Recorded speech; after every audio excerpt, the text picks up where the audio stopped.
and they're not happy. They're not happy in Charlottesville, Virginia, and they're not happy up in Spokane, Washington. Let's talk about the quotes from the coaches. This came like a bolt of lightning out of the sky. Tony Bennett retired, resigned, walked away from the University of Virginia.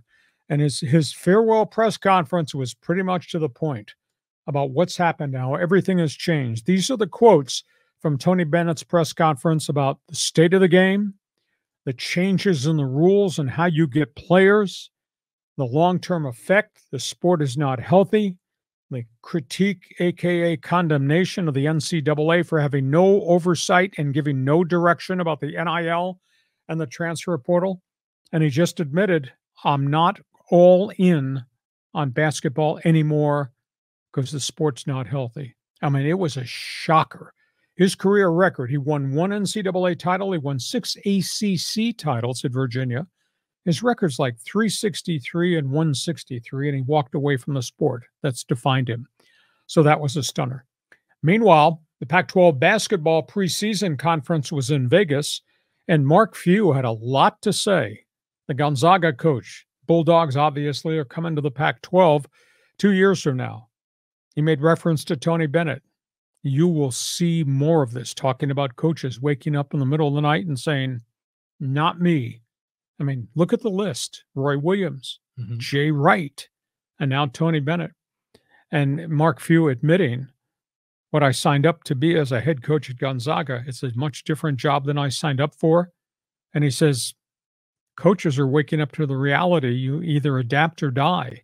And if you can't adapt, you do what Tony Bennett did, step aside. And he ripped the Pac-12 presidents for allowing the Pac-12 to die, saying they were not open-minded and they are not educated about what modern athletics is all about and how you should react and handle the situations about players' rights. So Mark Few, excited about Gonzaga coming to the Pac-12. And he said at the end of the day, that was strictly a business decision. Get this, Gonzaga leaving the WCC, they're going to get 11 times the media revenue by joining the Pac-12 and continuing to go to NCAA tournaments. 11 times the media revenue they were getting in the West Coast Conference. That's an easy decision. Yeah, he said we had to make it on behalf of the school. But he was upset at what the death of the Pac-12 meant.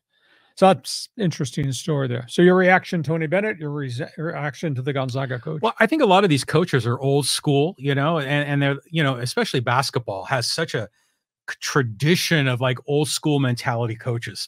And the world's changed, and these guys, clearly they don't want to be part of this new world, like, with Tony Bennett opting out. But it's just time for a new guy to come in that can work with this NIL transfer portal stuff. And yeah, it is still a little bit of the wild, wild west. In the end, I think this is good. By the way, one of our Aztecs went over there to play in Virginia, Elijah Saunders. It makes me wonder if he feels kind of bait and switch by this. Did he go there because of Tony Bennett? Yeah, concur. That was after I was shocked to read what Bennett had done in the middle of the night on Friday when that happened. That was the first thing I thought of Saturday morning. This kid went to Virginia to play for that coach who had a great rep, and that coach is not there anymore. Yeah. Regrets. Yeah. So it's a serious problem. And good on Mark Few for like calling out the Pac-12 presidents, because they screwed this whole thing up. The Pac-12 could have kept this thing together if they just came to their senses. But that opened the door for Few and Gonzaga, and so we'll see what happens now. Okay, so we got basketball. You got an opinion on Tony Bennett's comments, got an opinion on Mark Few, Gonzaga, Pac-12. Feel free to join us.